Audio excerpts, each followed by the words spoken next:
This is a Sports Catastrophe production.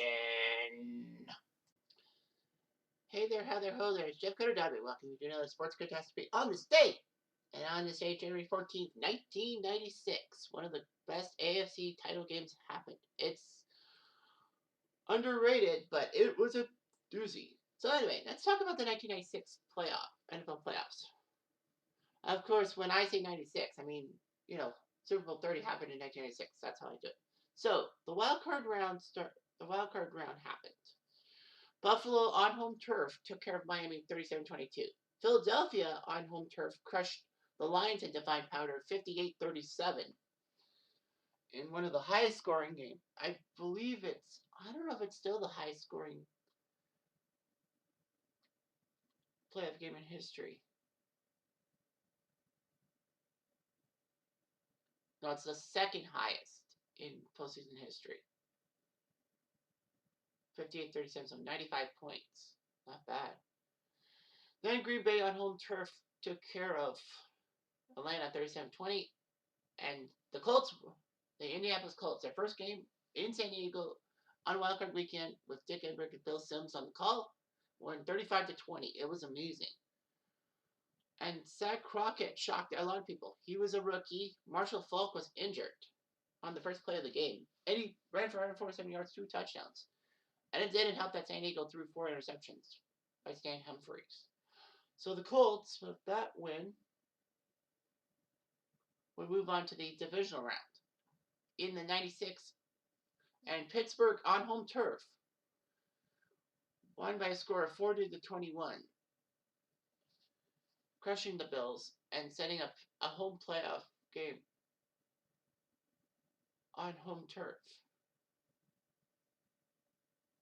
Green Bay would go to San Francisco and shock the world by taking down the Niners.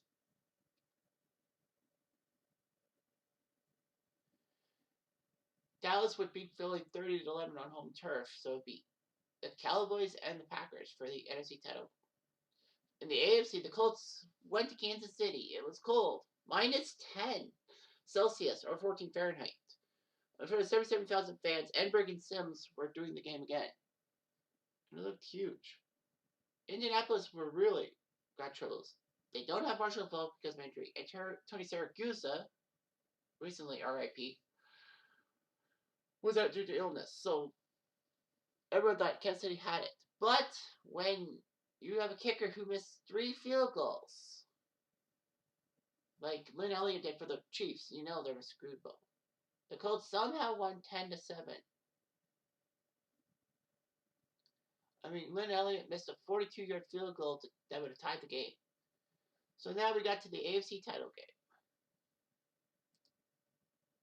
between the Steelers and the Colts. It was huge. Pittsburgh was looking to beat the Cinderella Colts, who had to go to San Diego and had to go to Kansas City and for their playoff games and still won.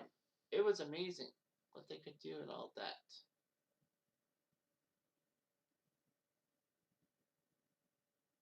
So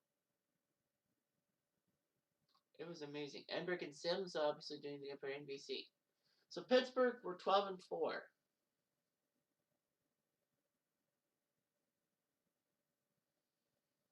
So they looked pretty good. They were the 2 seeds, so they got the bye, and then they beat Buffalo, whereas the Colts were 9-7 in the 5 seed, which meant that they had to start on the road. So anyway, now the Steelers-Colts game actually was huge because this was the first time since the merger in 1970 that no former AFL teams were in the AFC Championship game. Like Buffalo and Miami started out like in the AFL, for example. So that was that. Well, that's for context. And only the 2008 AFC game between the Steelers and Ravens have done that because the Ravens used to be the Browns, remember? So yeah, wow, that's amazing how the AFL has had former teams play every AFC title game since 1970 all but 2 times. Regardless, the Colts managed to kick a field goal by Kerry Blanchard, a 34-yard field goal, 3-0. Pittsburgh's Norm Johnson tied the game with a field goal himself.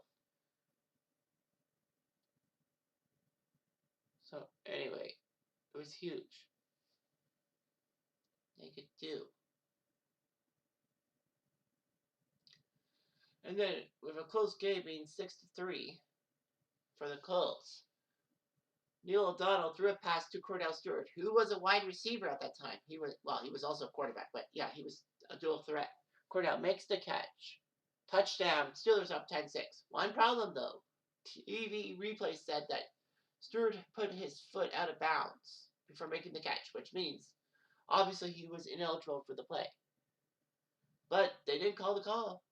And remember, instant replay wasn't around at that time, so that could have nullified the touchdown. However, the Colts did get a field goal to make it 10-9. They missed a field goal that would have given them the lead, and then Norm Johnson kicked the field goal at 13-9. But in the fourth quarter, Harbaugh threw a touchdown pass to Floyd Turner, 16-13. The Colts were actually winning this game. Amazing.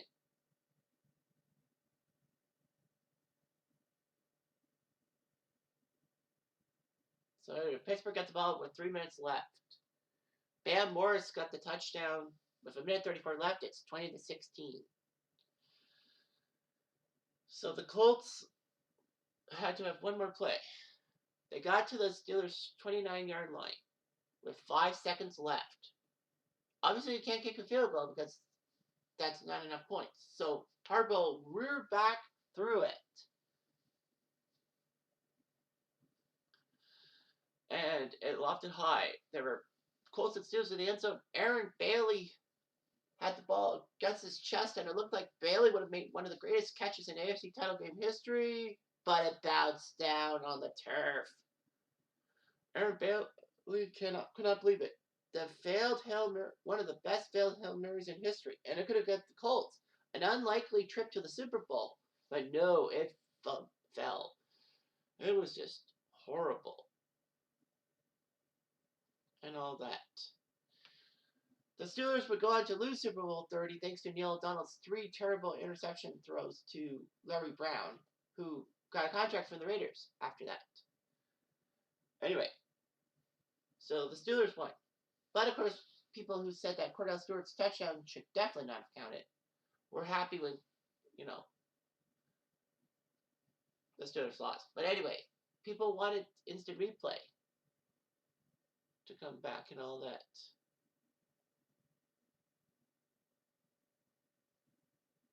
Anyway, instant replay wouldn't even come back till 99. The funny thing is, when Bill Cowher was head coach of the Steelers hosted the AFC title game 5 times. 94, 95. Well, no, sorry. 95, 96, 98, 2002, and 2005.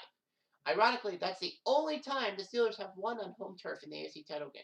95, the Chargers somehow pulled off a rabbit out of the hat. 96, they narrowly avoided the same fate to the Colts. 98, they lost to the Broncos, who were doing the "this one's for John" thing. 2002, losing to my beloved Patriots, with Brady hurt, with Drew Bledsoe coming into the game, and 2005 again to the Pats. So anyway, it's huge.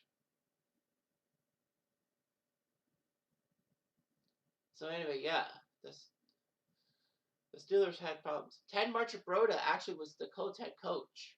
This was his second stint and all that.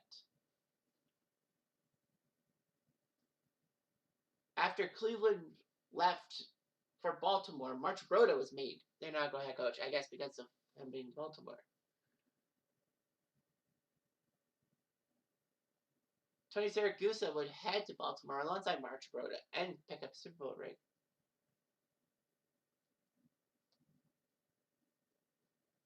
Yeah, it was just amazing and all that. So anyway, yeah. Colts and Steelers would both make the playoffs the next year, with the Steelers actually facing the Colts and crushing them in the wildcard round 42-14.